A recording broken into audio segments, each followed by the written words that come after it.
Bueno, buenas tardes a todos, bienvenidos nuevamente a esta segunda charla de esta primera jornada que organizamos conjuntamente el Foro de Abogados de San Francisco Solano y Villa La Florida y la Asociación de Abogados Asociados del Callao de Perú, y con el auspicio de la Universidad de Flores y del Colegio de Abogados de Quilmes. Así que este día le toca disertar a los colegas de Perú, así que le voy a pasar la palabra al presidente de la Asociación de Abogados Asociados del Callao, el doctor Rafael Enrique Moya Gavidia. Así que, doctor, lo escuchamos, bienvenidos a todos y seguimos con esta hermosa jornada. Doctor, lo escuchamos. Muy buenas noches allá en Argentina y muy buenas tardes aquí para los colegas de Perú. Bueno, ya lo ha referido la doctora Alejandra, ¿no? En esta oportunidad pues nos toca la presentación, ¿no?, de un colega de aquí que pertenece a la Asociación de Abogados del Callao. Él nos va a disertar un tema muy importante. No se trata del derecho laboral en tiempos de COVID, ¿no? Entonces, quiero que más bien mi coleguita Melvin Mendoza, él mismo haga referencia a su experiencia laboral, ¿no? En dónde está trabajando actualmente y bueno, algunas cosas que también sería importante saber nosotros acerca de su profesión, de su experiencia como colega. Por favor, doctora Alejandra, sería bueno que en este momento, si lo podría pasar con el doctor Melvin para que él también se haga la presentación. Y antes que todo, un saludo, pues también acá estoy viendo en imagen al doctor Morante, al doctor, ¿no? Sí, Alfredo Zárate, ¿no? Y poco a poco creo que ya los colegas acá en el Perú se van a estar incorporando. Por favor, doctora Alejandra. El doctor tiene que habilitarse su micrófono desde su computadora, está habilitado ya. Melvin. ¿Cómo están? Buenas tardes aquí en Perú, buenas noches allá en Argentina. Mi nombre es Melvin Mendoza Efio, soy abogado desde el año 2000, para ser exacto, egresado de la Facultad de Derecho y Ciencias Políticas de la Universidad San Martín de Porres. Estudié maestría en Derecho Civil y Comercial en la Universidad Federico Villarreal. Bueno, mi experiencia laboral la he manejado básicamente gran parte en el sector público aquí en el Perú. He trabajado en la Oficina de Asesoría Jurídica de la Oficina de Normalización Previsional, que es el ente encargado de la administración del Fondo de Pensiones del Sistema Nacional de Pensiones. Básicamente, ahí estuve a cargo de lo que era la oficina del Fondo Consolidado de Reserva Previsional, que es una suerte de la reinversión de las aportaciones de los trabajadores. Bueno, de ahí me desempeñé en el derecho laboral. Después de trabajar en ONP, trabajé en la Empresa Nacional de Puertos, es la que se encarga de la administración de puertos marítimos y fluviales a nivel nacional, aquí en el Perú, también en la Oficina de Asesoría Jurídica. Ahí ya mi carrera se ligó por el derecho laboral, por decirlo así. Después de esa empresa ingresé a trabajar como asesor de la Dirección General de Calidad de la Gestión Escolar del Despacho Viceministerial del Ministerio de Educación. Trabajé cerca de 3 años, una muy buena experiencia, conocí la realidad de la educación en el Perú a nivel educación básica y a nivel de educación superior. Después de trabajar en el Ministerio de Educación, pasé a trabajar a lo que hoy ustedes conocen, el sistema de la seguridad social, básicamente es salud. En la Gerencia Central de Asesoría Jurídica, también como abogado en materia laboral, tuve a mi cargo procesos laborales a nivel nacional. Y bueno, mi último trabajo y actual es jefe de la Oficina de Asesoría Jurídica de una empresa básicamente privada, que es la Cámara Minera del Perú. Como verán, mi experiencia, los primeros casi 18 años han sido relacionados al sector público en lo que es el sistema de seguridad social y la administración pública. Y lo último es ya básicamente el entorno privado. Entonces, en base a esa experiencia laboral, me he permitido desarrollar algunos puntos relacionados al tema que voy a tocar hoy, que es el derecho laboral y el derecho laboral en tiempos de COVID. Básicamente, es un tema que está ahorita en total auge. Conocemos la situación mundial por la que estamos pasando y independientemente de las normativas que hay entre países, tanto Perú, Argentina, Chile, creo que el objeto o las causas son las mismas, los efectos son los mismos. Por ello me permití desarrollar unas diapositivas que espero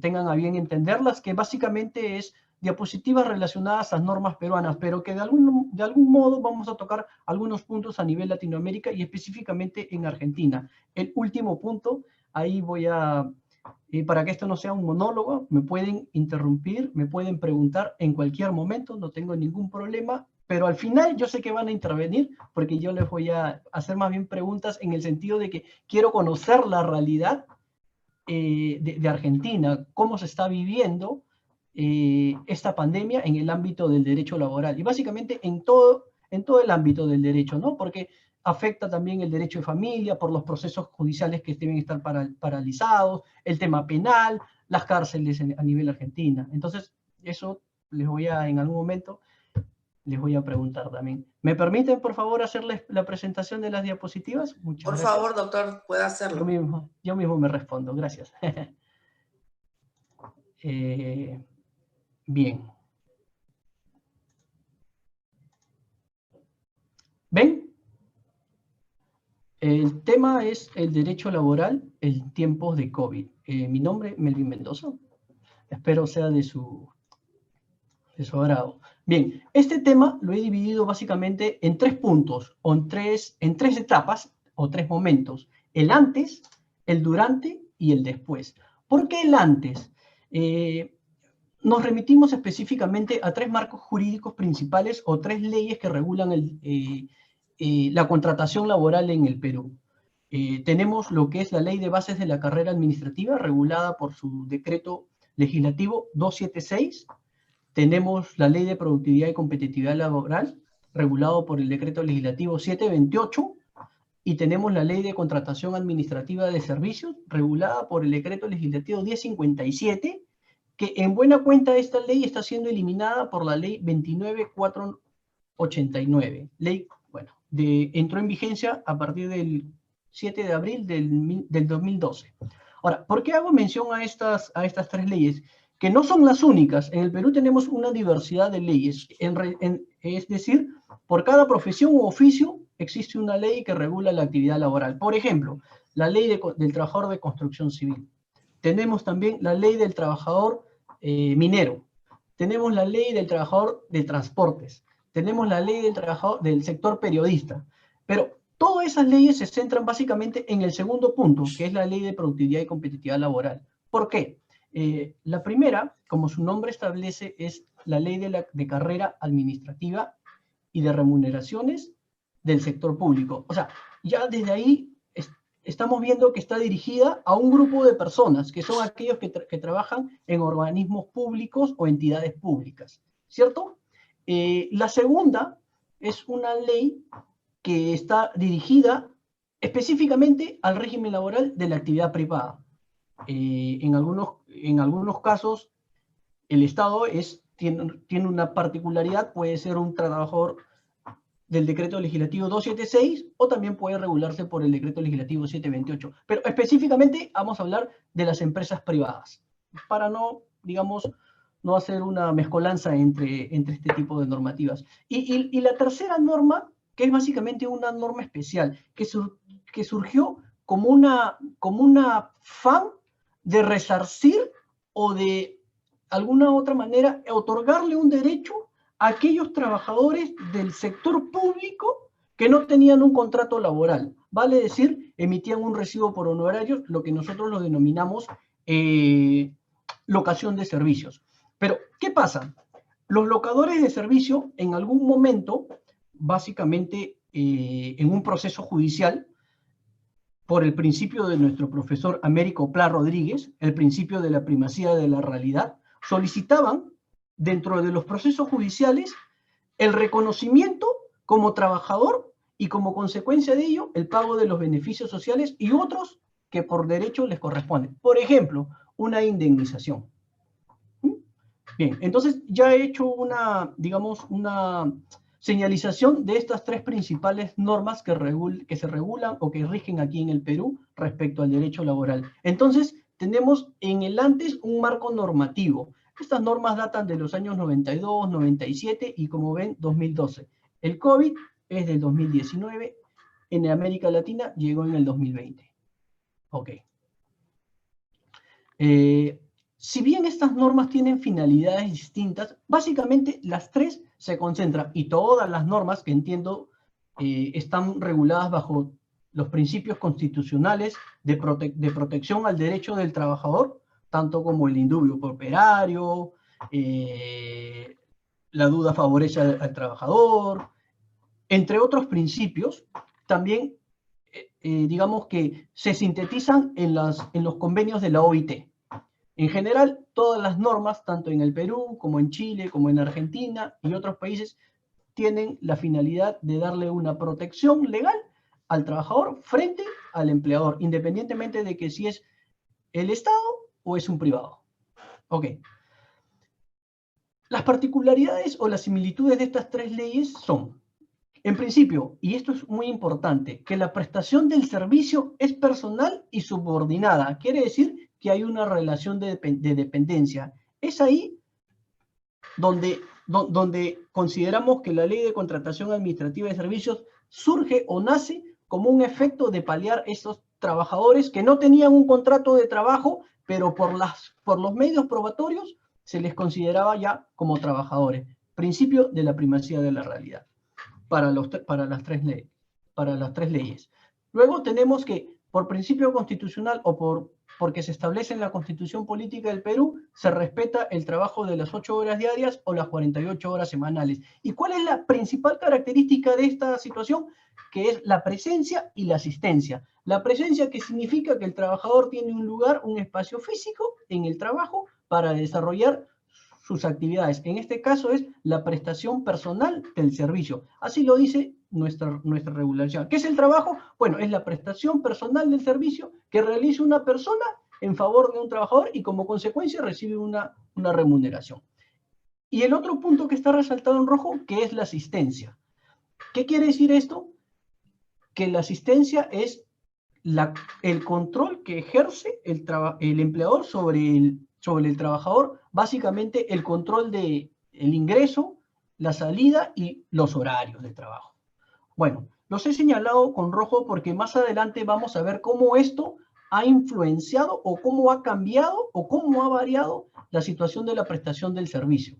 Tenemos el trabajo remoto, en donde ya no importa la presencia de los trabajadores. ¿Ok?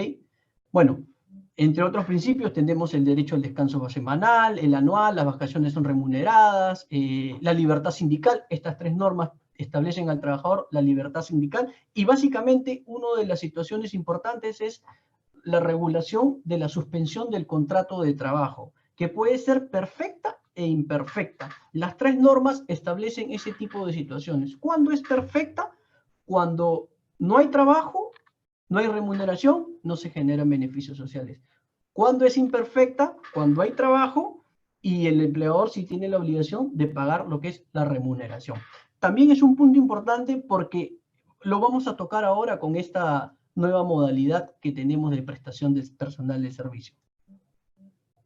Ok, hasta ahí todo bien, creo que vamos bien en la misma línea Perú, Argentina y todos los países latinoamericanos y en general a nivel mundial. Como antecedentes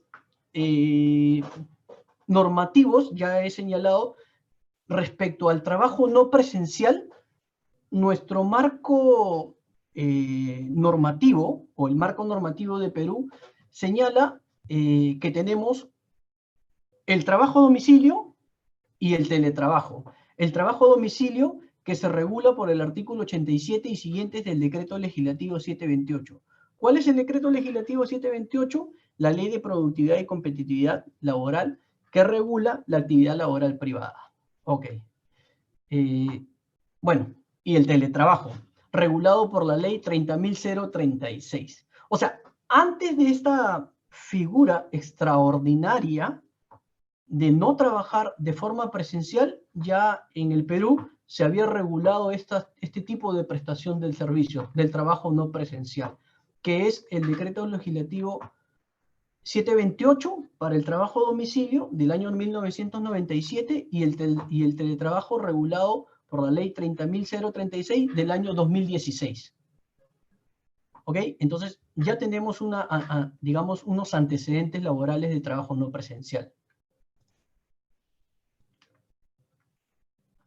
¿Qué es el trabajo a domicilio y cuál es la diferencia con el teletrabajo? Que es, hoy en día, converso con algunos amigos, incluso con algunos abogados, y de repente, por la fluidez de las conversaciones, me hablan o nos hablan como si el trabajo a domicilio, el teletrabajo y el trabajo remoto fueran lo mismo, pero no es lo mismo. Cada uno tiene su particularidad en el ámbito del desarrollo de la prestación personal del servicio.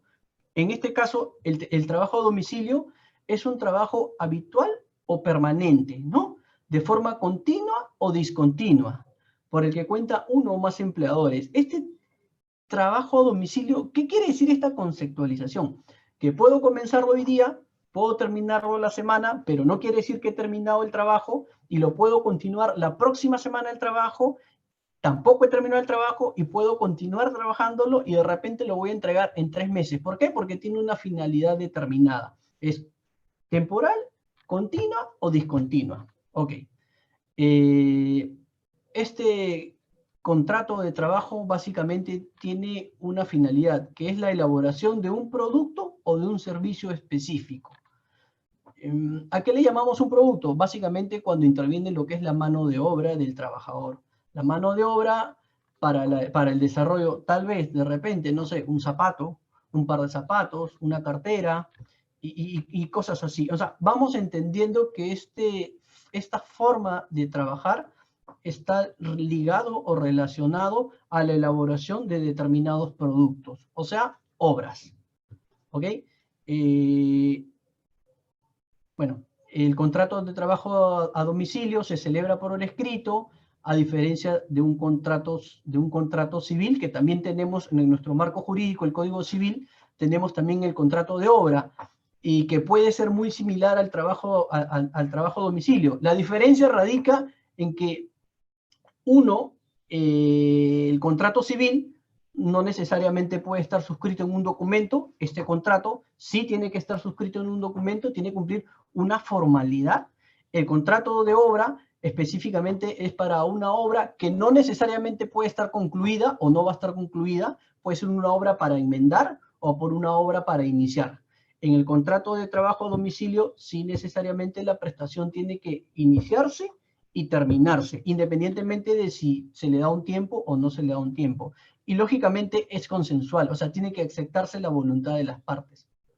Hasta ahí, creo que el trabajo a domicilio ha quedado en claro.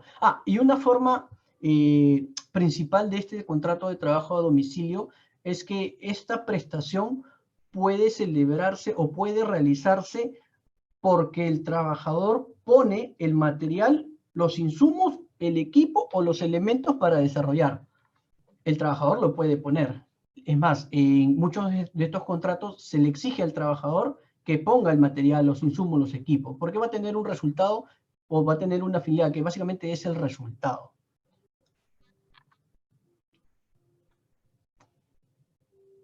El teletrabajo. Aquí surge la duda, ¿no? Trabajo a domicilio, teletrabajo, ¿cuál es la diferencia? Ok.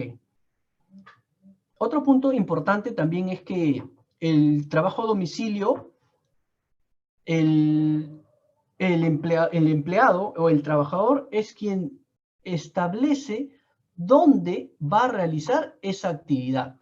Digamos que no es impuesta por el empleador, o en su defecto el empleador sí tiene que conocer, pero no le exige al trabajador que ese lugar donde se va a desarrollar la actividad laboral tenga o reúna determinadas condiciones y o características. A diferencia del teletrabajo, que es el desempeño subordinado de las labores sin la presencia física del trabajador, denominado teletrabajador, en la empresa con la que mantiene el vínculo laboral. Y esto es muy importante. ¿Cómo se realiza esta actividad del teletrabajo? Bueno, a través de medios informáticos, de telecomunicaciones u análogos, mediante los cuales ejercen a su vez el control y la supervisión. ¿Cuál es la diferencia del teletrabajo con el trabajo a domicilio? Bueno, en principio, acá ya te hace referencia a medios informáticos, a tecnologías de la información. En el otro es de obra. No necesitas estas figuras, estas situaciones, como por ejemplo una computadora, un control, el desarrollo de software, de hardware, para incorporar y controlar o para que el trabajador pueda desarrollar su actividad laboral. Entonces ya estamos viendo que el oficio es totalmente distinto entre uno y otro. Una situación más. En este caso, en el teletrabajo, nuestra ley permite que cuando el trabajador elige el lugar donde va a desarrollar, porque puede ser en su domicilio o no, cuando el trabajador elige dónde va a desarrollar esta actividad laboral, el empleador tiene la obligación de darle todos los implementos al trabajador para que se desarrolle. Por ejemplo, yo le digo a mi empleador: señores, yo quiero suscribir con ustedes una adenda a mi contrato de trabajo para desarrollar el teletrabajo. Perfecto. ¿Dónde va a ser el teletrabajo? En mi casa. Ok. Previamente el empleador tiene que venir a mi casa a chequear el espacio, a revisar el ambiente donde voy a realizar esta actividad, y lógicamente tiene que decirme: bueno, ok, acá tienes un espacio, acá vamos a implementar, acá vamos a poner los cables de red, te vamos a traer la computadora. Ah, pero un momentito, esa silla que tienes ahí la vamos a tener que cambiar. Esa silla no vas a poder trabajar porque no es ergonómica, porque no cumple los estándares de calidad para un adecuado trabajo.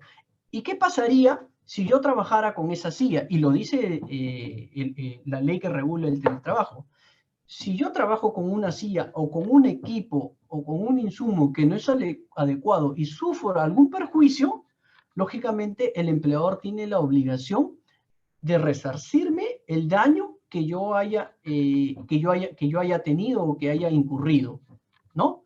En el trabajo a domicilio no, totalmente distinto. Entonces podemos entender de que donde se realice el teletrabajo, realmente eso se constituye como un centro de trabajo, independientemente de si es en mi casa, en la casa de mi abuela, en la casa de mi mamá. Pero si el empleador, como tiene la obligación de traerme todos los materiales para la prestación de mis servicios, entonces mi casa se convierte en un centro de trabajo, mi sala de estudio se convierte en un centro de trabajo.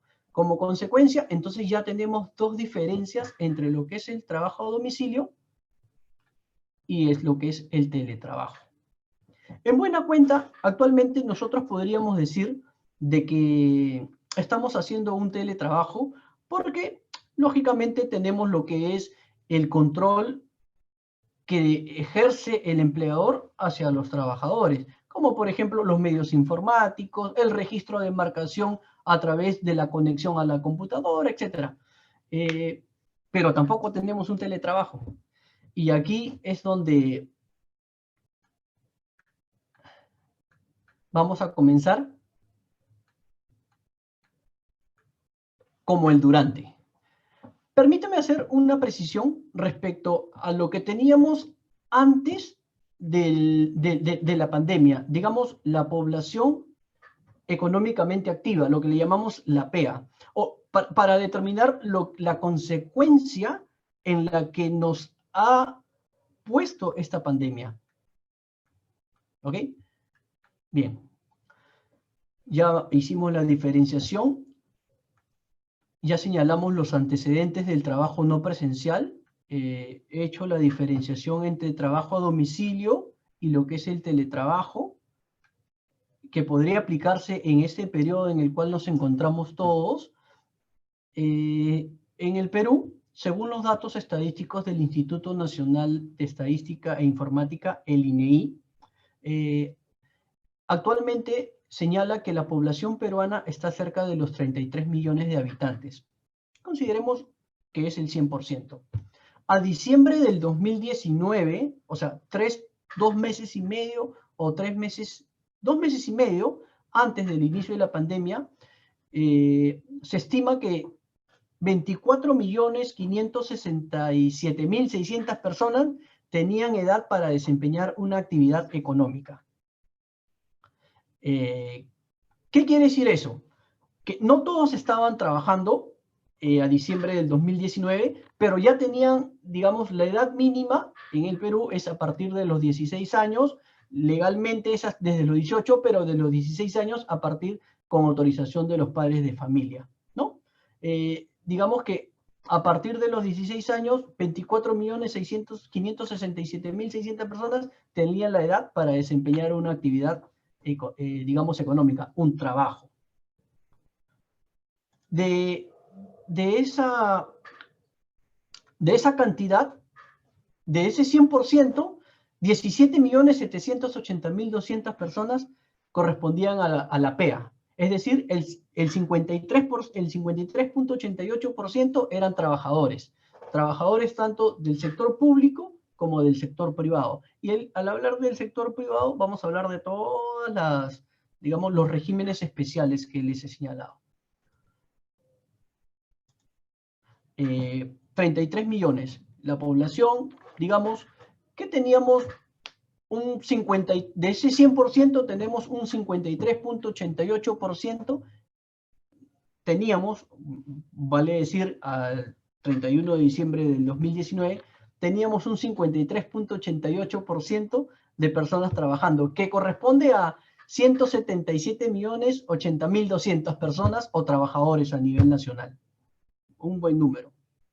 ¿Qué efecto nos ha traído actualmente el COVID en cuanto a la actividad laboral? Eso lo vamos a ver a partir de este momento. Durante, hemos visto el antes, los antecedentes normativos, ¿verdad? Del COVID, todo. Ahora ya tenemos el durante. Le he puesto las horas porque en el Perú se inició el estado de inmovilización social o el estado de emergencia a las 00 horas del día 16 de marzo del 2020. A través del Decreto Supremo 044-2020 PCM, que declara el estado de emergencia nacional por las graves consecuencias que afectan la vida de la nación por el COVID. Ok. Dentro de ese Decreto Supremo se establecieron ciertas condiciones para la protección de las personas y, lógicamente, para la continuidad de la actividad laboral. Básicamente para proteger la economía nacional.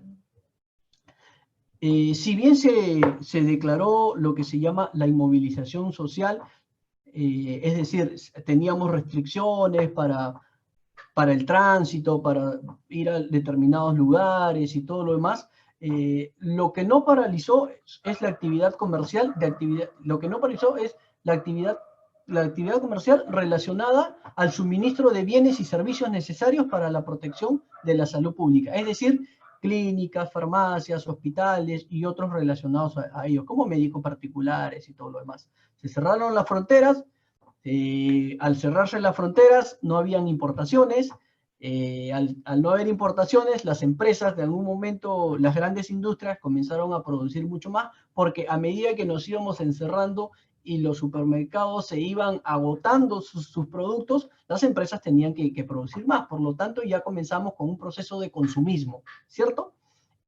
Estas empresas, de alguna u otra manera, se les permitió que continúen trabajando y se les daba protección laboral a sus trabajadores, porque sí eran necesarios, porque su paralización o en todo caso su actividad laboral o comercial o de producción no debían de parar. Entonces, hasta ahí podríamos decir que ya la norma hace una diferenciación para lo que es el impulso de la actividad económica y básicamente para el desarrollo y o protección del derecho de los trabajadores. Otras empresas, como las actividades recreativas, hoteles, comerciales, actividades culturales y otros más, cerraron. Al haber cerrado, ¿qué era la consecuencia? Lógicamente, no podían producir y tenían que despedir a sus trabajadores o de alguna otra manera mandarlos al descanso momentáneo. Entonces vamos viendo ya que sí, efectivamente, el proceso de la pandemia o las normas que nos ha emitido el gobierno central sí va afectando lo que es la actividad laboral, la protección de los derechos de los trabajadores, tanto del sector público como del sector privado.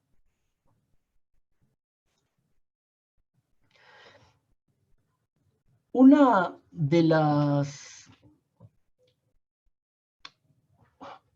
las grandes novedades, por decirlo así, que nos trajo ese estado de emergencia fue el denominado trabajo remoto. Este fue creado como una figura nueva laboral para nosotros aquí en Perú a través del decreto de urgencia 026-2020. Establece diversas medidas excepcionales y temporales para prevenir la propagación del COVID o del coronavirus. Como ya el Estado se había dado cuenta de que la inmovilización no iba a durar 15 días ni 30 días y la economía lógicamente iba a colapsar, entonces tenemos que hacer algo para que haya una continuidad en cuanto al trabajo. ¿Y qué fue lo que pasó? Emitió este decreto supremo, perdón, este decreto de urgencia que nos da la figura del trabajo remoto. Ok. El trabajo remoto, según esta norma, dice, se caracteriza por la prestación del servicio subordinada con la presencia física del trabajador en su domicilio o lugar de aislamiento domiciliario, utilizando cualquier medio o mecanismo que posibilite realizar las labores fuera del centro de trabajo, siempre que la naturaleza de las labores nos permite. La contextualización de esta definición es totalmente distinta a lo que tendríamos como trabajo a domicilio y teletrabajo. ¿Por qué? Porque, por ejemplo, en el trabajo a domicilio, que era para una obra específica, para una finalidad específica, básicamente para otro tipo de trabajadores, y lo que era el trabajador, el teletrabajo, lo que se exigía era que el empleador sí o sí le dé al trabajador, lo que el empleador le dé sí o sí al trabajador, los insumos, los materiales, los mecanismos para el desarrollo de las actividades. Aquí te dice que no. Claro, era evidente, si nadie se puede movilizar, como yo empleador voy a ir a la casa de Melvin Mendoza a revisar qué tiene, puede instalar una oficina, si no me puedo movilizar, no puedo contratar un personal y lógicamente no tengo el equipo para que le llegue la computadora. Entonces, ¿qué se hizo? A través de ciertas adendas entre los empleadores o ciertos documentos internos, los empleadores le dijeron a su trabajador, ok, ¿tienes una computadora? Sí, bien, vamos a instalarte un programa a través del trabajo remoto y tú vas a trabajar desde ahí. En buena cuenta, el trabajo remoto viene a ser el teletrabajo, solo que no te dan las condiciones y o los mecanismos para desarrollar esa actividad. Es decir, yo no le podría decir a mi empleador para el trabajo remoto, oye, tráeme una silla porque esta silla me va a dañar la espalda y esta es mía. No, no. La norma le da al empleador esa salvedad. Solo tú cumple con tu trabajo y quédate en tu casa. Tranquilito, no fastidies, así que sigue trabajando. Bueno, es así como muchos de los empleadores les han dicho a sus trabajadores. Si sigues molestando, bueno, pues ya veremos qué pasa. Y lamentablemente hemos caído en una totalidad de desempleo y creo que vamos a ir en esta línea. Entonces, ya tenemos la diferenciación entre lo que es en el Perú, lo que es el trabajo a domicilio, el teletrabajo y el trabajo remoto. Incluso he escuchado por ahí que algunas personas dicen, no, yo hago home office, que también es totalmente distinto, ¿no? Porque el trabajo remoto y las otras figuras nacen a consecuencia de la voluntad de las partes, entre el trabajador y el empleador, lógicamente, y tienen una fecha de inicio y tienen una fecha de fin. En el caso del trabajo remoto es hasta el tiempo que termine la emergencia sanitaria. El home office es totalmente distinto, porque yo voy a trabajar, supongamos que no estamos en el proceso de emergencia, yo voy a trabajar y le digo a mi empleador, mira, ¿sabes qué? La próxima semana no puedo venir porque tengo determinadas actividades en el domicilio. No te preocupes, llévate el trabajo a tu casa. Pero la próxima semana sí vienes a trabajar. Ok, eso es el home office. Momentáneos. Actividades laborales momentáneas, pero que no importan el traslado de lo que es las características para el desarrollo del trabajo. No le puedo pedir una computadora, no le puedo pedir un asiento, no le puedo pedir hojas y todo, porque solamente va a ser un par de días. Entonces tampoco estaríamos dentro del home office. Figura totalmente distinta. Esta figura nació en Estados Unidos como las nuevas actividades laborales que se le da el beneficio a las personas para que desarrollen sus actividades en sus casas. Luego ha sido trasladada a España. Creo, he visto por ahí muchos comentarios de juristas españoles que hacen, no, yo hago home office. Claro, de repente la denominación o la conceptualización del home office en España es tipo trabajo remoto. Aquí es totalmente distinta porque lo dicen las propias leyes. Las normas hacen la señalización de cuándo es un trabajo a domicilio, un trabajo remoto y un teletrabajo, y el home office ni lo tocan. Ok. Hasta ahí vamos bien, creo voy expresándome bien, ¿sí? Me interrumpen, no hay problema.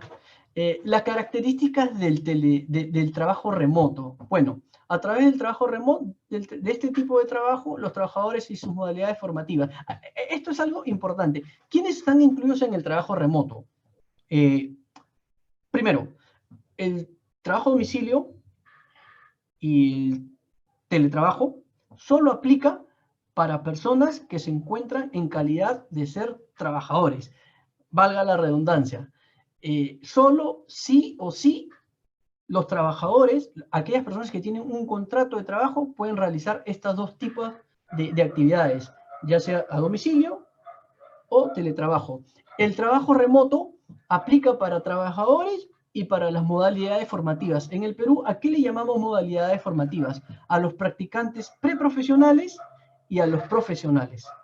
Entonces, ya está haciendo una situación de ampliar, digamos, el beneficio de a quién se le está otorgando el trabajo remoto.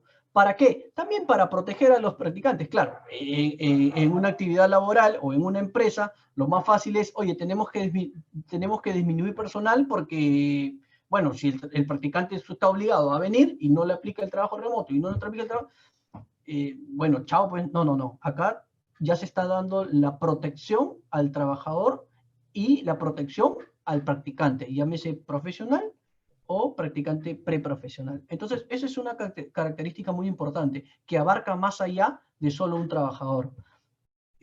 Bueno, este trabajo remoto se puede utilizar a través de cualquier medio o mecanismo que posibilite realizar las labores fuera del trabajo. Lo que le decía, ¿no? La incorporación de software, de hardware, de medios, de correos electrónicos, empresariales, de implementación de controles de asistencia, tanto de ingreso, de salida, de marcación, cuánto tiempo estuvo trabajando en la computadora, si en algún momento se desconectó. O sea, permite hacer al trabajador ese tipo de controles, ¿no? Que de tal manera de que si en algún momento el trabajador se desconecta, el empleador puede tener la posibilidad de decirle al trabajador, oye, un momentito, mira, de tal hora a tal hora y tales días tú no trabajaste, entonces vamos a ver cómo efectuamos un descuento, ¿no? Eso porque justamente se busca que las empresas tampoco, más que apliquen abusos, tengan también una sostenibilidad en cuanto a la distribución de su economía, ¿no?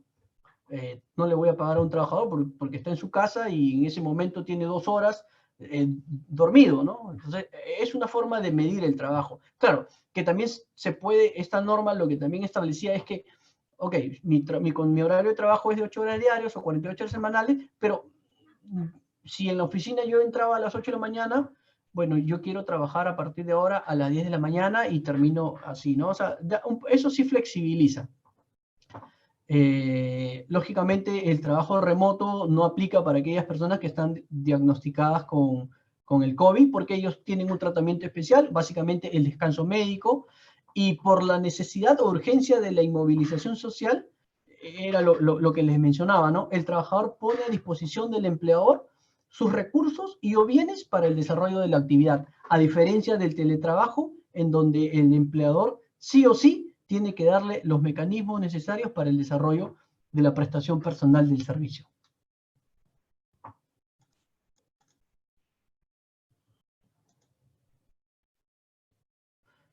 Ok.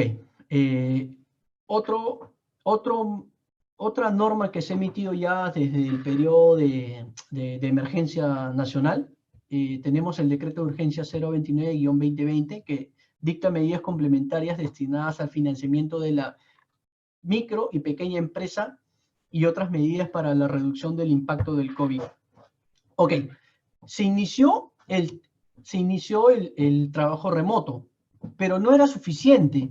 ¿Por qué no era suficiente? Porque independientemente de que los trabajadores continúen su actividad, hay muchas empresas que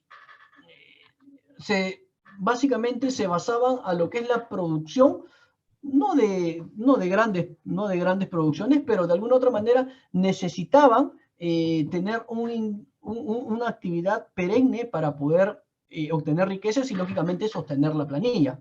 Entonces, al ver, como por ejemplo, de repente una empresa que ha sufrido mucho aquí en el Perú, son las actividades de turismo y hotelería. Entonces, al no haber turismo, al haberse cerrado las fronteras, tampoco hay hoteles y estas empresas, lógicamente, o estos hoteles tienen que cerrar o tienen que disminuir su personal.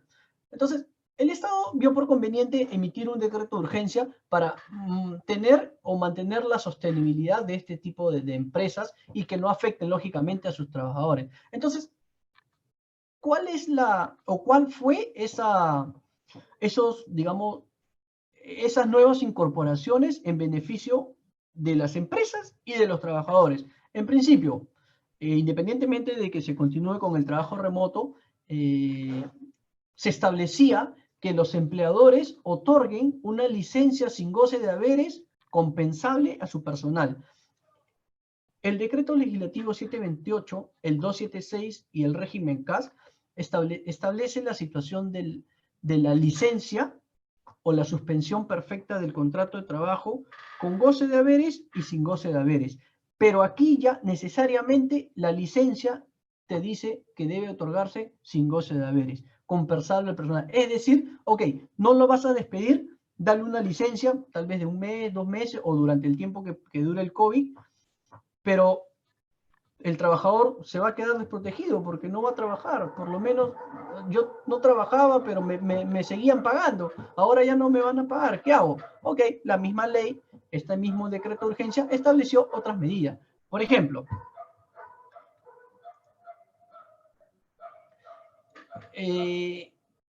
una situación más, que es un decreto de urgencia que se incorpora a este de aquí, al 029, establece medidas para preservar el empleo de los trabajadores y, lógicamente, la medida hacia la empresa. ¿Qué dice? Los empleadores que no puedan implementar la modalidad de trabajo remoto o aplicar la licencia con goce de haber por la naturaleza de sus actividades o por el nivel de afectación económica, excepcionalmente podrán optar por esta figura. ¿Cuál es la figura? Como no puedo implementar el trabajo remoto porque mi actividad no me lo permite, porque de repente soy una empresa de producción de telas, y como la tela no está comprendida dentro de las actividades principales, porque las actividades principales son de salud, tengo que reducir a mi personal, pero no lo quiero votar, entonces, ¿qué solicito? La suspensión del contrato de trabajo, es decir, la licencia sin goce de haberes. ¿A quién le estoy dando un salvavidas? A la empresa, ¿correcto? Para que de alguna otra manera no tenga esa carga laboral. Asimismo, esta norma estableció unos subsidios económicos a esta empresa. Bueno, lógicamente pasaban por un procedimiento, tenían que registrarse, y el Estado a esas empresas que de acuerdo a su planilla, les otorgaba un subsidio económico que los otorgó. Muchas empresas lo recibieron bien porque tenían digamos, una planilla elevada, y unas empresas como las MIPE, las pequeñas y medianas empresas, no fueron tan subsidiadas que digamos, pero de alguna u otra manera, como se dice, se les tiró un salvavidas. No sé cómo estarán ahorita esas empresas, pero ya digamos que durante este tiempo ya se han venido implementando y se han aperturado ya las actividades laborales. Tenemos menos restricciones. Luego, también otorgó básicamente un beneficio de protección social para los trabajadores. En este periodo de pandemia, el gobierno central consideró que no solamente hay que ayudar a las empresas para que no cierren, para que no abusen de derechos, para que de alguna u otra manera no despidan o dejen de pagar a los trabajadores, sino también para paliar las consecuencias que sufre el trabajador por el no ingreso remunerativo. Una de ellas es, si no trabajas, bueno, vas a continuar percibiendo la prestación de salud del Seguro Social. ¿Qué es esta figura? Aquí en el Perú tenemos que los trabajadores digamos, el empleador, mientras se mantiene el vínculo laboral, tiene la obligación de pagarle una prestación de salud al trabajador para que, en casos de emergencia, de asistencia de salud, tanto para él o para sus derechohabientes, cónyuge e hijos, puedan asistir a un centro de salud que es el Seguro Social. Esa situación era especial. ¿Por qué? Porque cuando hay la suspensión perfecta del contrato de trabajo regulada por las anteriores normas, por la 276 y por la 728 y por la CAS, se establecía que cuando hay una suspensión o cuando hay una licencia sin goce de haber, como no percibes remuneración, tampoco te voy a pagar salud. En consecuencia, no vas a ser asistido por la Seguridad Social. Pero a través de esta norma, lo que se dice, ok, no le pagas la remuneración, pero sí vas a seguir siendo, digamos, asegurado regular y vas a tener o vas a continuar con la prestación de salud. Otras medidas compensatorias para los trabajadores fue el otorgarle la liberación de la CTS, nosotros lo llamamos compensación por tiempo de servicios, que es un acumulado del, digamos, del periodo de trabajo que realizan las personas. Me explico. Tengo un contrato de trabajo, estoy en planillas y por haber cumplido 6 meses, el empleador tiene la obligación de depositar un porcentaje de mi remuneración. No me descuenta la remuneración, sino es un adicional más en una entidad bancaria. De tal manera de que si llegara a producirse una desvinculación laboral por cualquier motivo, esa CTS surge como efectos de indemnización para el trabajador. Entonces, esta norma lo que decía era que el trabajador puede retirar su CTS hasta 2.400. Ahí se fue incrementando, creo que a 2.900, pero ya no, el trabajador ya no iba a esperar que termine el contrato de trabajo para retirar su CTS. Otra situación fue la ONP. A través de esta norma también se dio como beneficio a que el trabajador que está próximo a jubilarse, pero que le faltan meses de aportación, 3 meses de aportaciones al Sistema Nacional de Pensiones, el Estado los va a suplir y les va a reconocer automáticamente esa pensión. De tal manera, ok, me despiden del trabajo, se resuelve mi contrato de trabajo, me mandan a la figura de la suspensión perfecta del contrato de trabajo, licencia sin goce de haberes, mejor me jubilo. Como me faltan 3 meses, el Estado me va a reconocer esos 3 meses y obtengo mi beneficio pensionario. Llámese para la pensión de jubilación normal o del régimen general o la pensión jubilación adelantada. ¿Ok? Otro punto principal es que también se otorgó la liberación de un porcentaje del sistema privado de pensiones. Es decir, se consideró pertinente a aquellos trabajadores que están incorporados en las AFP a que retiren un porcentaje de su AFP para que de alguna u otra manera también tengan ese proceso de subsistencia durante este periodo de pandemia, en donde hemos sido afectados muchas personas, por decirlo así, en donde no hay actividad laboral, no hay producción, lo que había era despidos masivos, lo que había era básicamente por parte de los empleadores muchos abusos de derecho, pero no abusos digamos, con la necesidad o con la conciencia de, digamos, el dolo, sino porque simplemente la necesidad obligaba a esto a los empleadores. De tal manera que lo que hizo el Estado fue apalear un poco esa situación y emitir esta serie de normas durante el periodo de emergencia sanitaria, que siguen emitiéndose porque se sigue ampliando. Entonces, en esas figuras es la que nos hemos encontrado durante este periodo. El subsidio del Estado hacia los empleadores, hacia las empresas, beneficios de la seguridad social y protección social a los trabajadores y, lógicamente, la nueva figura laboral que es el trabajo remoto. ¿Okay? Durante la pandemia hemos tenido pues le señalé hace un momento a diciembre del 2019 cuál era la capacidad laboral o la totalidad de trabajadores que tenía el Perú. En porcentajes era básicamente 17.780.200 trabajadores, ¿cierto? De esos 17.780.200 trabajadores, ha habido una reducción total.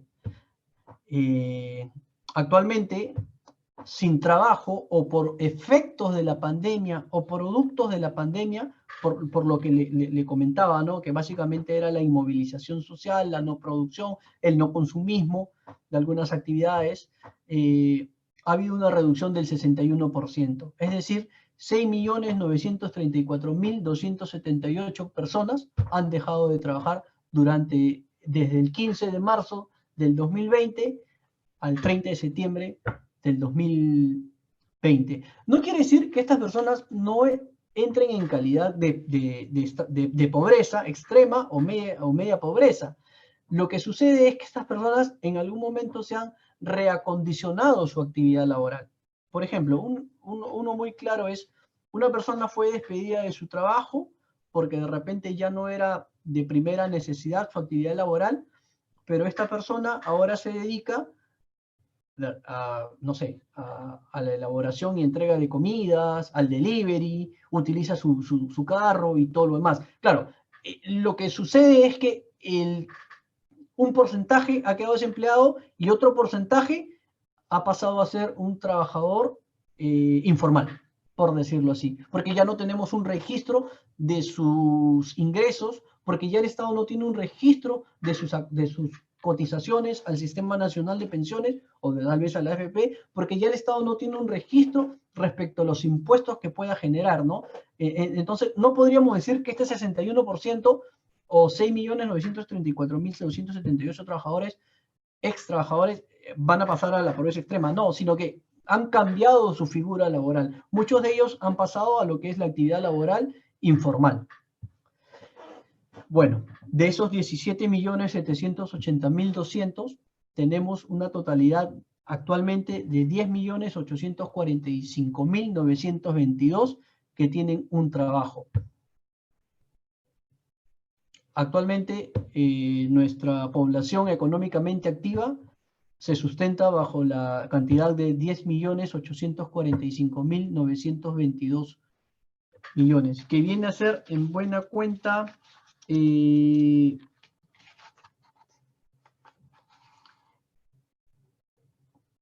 53%. El 53% de esos 17.780.200. Entonces, eso es la consecuencia que nos ha traído la pandemia en lo que es la actividad laboral. En la reducción del derecho de trabajo, en la reducción de la prestación personal del servicio y, lógicamente, en la reducción de protección de los trabajadores. Va a haber la informalidad, no sabemos cuánto tiempo va a durar, pero esperemos que pase. Creo que ambos países estamos pasando por la misma situación jurídica, podría decirse así, o social. Y una nota importante, desde que comenzó la pandemia, que fue, como ya les había mencionado, el 16 de marzo del 2020, a partir del día siguiente, a partir del 17 de marzo, la Superintendencia Nacional de Fiscalización Laboral ha establecido que se han hecho 108.334 consultas respecto a actos de hostigamiento laboral, reducciones de remuneraciones y otros, y 21.107 son denuncias laborales por despido arbitrario.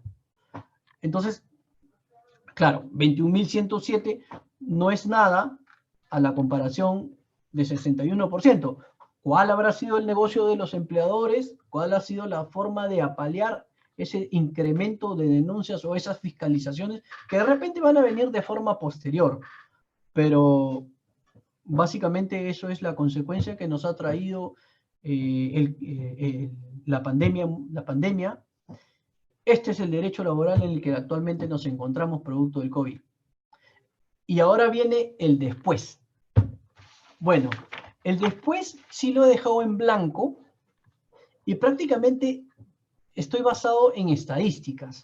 ¿Por qué? Porque ustedes, de acuerdo a la realidad social, de acuerdo a la realidad de cada país, de acuerdo a la realidad de cada sector, por ejemplo, en el Perú, la región de la costa, tenemos 3 regiones naturales: la región costa, sierra y la región selva. La región costa es la que tiene la mayor actividad laboral a nivel nacional. Las grandes industrias, las grandes fábricas, las pesqueras, tenemos cerca del mar, el litoral, digamos, marítimo, en donde hay mayor producción, mayor empleo, mayor capacidad de adquisición. La región sierra tiene 2 situaciones importantes, que es la actividad agrícola y la actividad minera. Ambas han bajado. Casi, no siempre, pero casi siempre la actividad agrícola es una actividad informal. ¿Por qué? Porque son los propios productores quienes realizan su propia actividad, quienes controlan su producción, quienes ofertan su producto, quienes de alguna u otra manera se controlan solos. Y la región selva, que según los datos estadísticos del INEI, que es el Instituto Nacional de Estadística e Informática del Perú, es de alguna u otra manera la región menos rica del Perú, a pesar de que en cuanto a la actividad turística y hotelera, sí es una de las más grandes. Claro, la más grande es Cusco, ¿no? Pero la región selva es eso, se maneja básicamente por el tema del turismo. Entonces, hacemos esa diferenciación y podríamos considerar de que la fiscalización laboral que va a tener a cargo ahora la SUNAFIN de forma posterior es controlar, primero determinar dónde se cometieron más abusos de derecho hacia los trabajadores, cuáles son las empresas realmente o qué sector de empresas son las que realmente ya no pueden subsistir y tal vez darle mayores impulsos y otros efectos más que pudo haber traído esta pandemia. Y ahí está el después.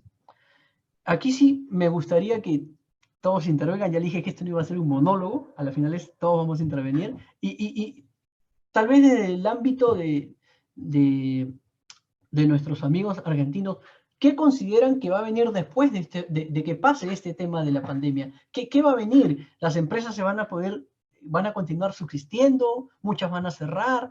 ¿Cómo se efectuaría una mejor forma de mantener a los trabajadores? ¿Le deberíamos quitar derechos, beneficios para que las empresas se sigan manteniendo? ¿Está bien lo que ha hecho el Perú? No lo sé. Esto es un dato estadístico que básicamente los economistas nos tendrán que decir, bueno, la inversión o la reinversión se va a producir así en tantos años el Perú, que ya lo están haciendo. Yo no soy economista, pero básicamente lo que les he explicado es la realidad de nuestro derecho laboral en tiempos de COVID. Les dejo a ustedes la palabra y básicamente quiero conocer su criterio, ¿qué esperamos después de los tiempos de COVID?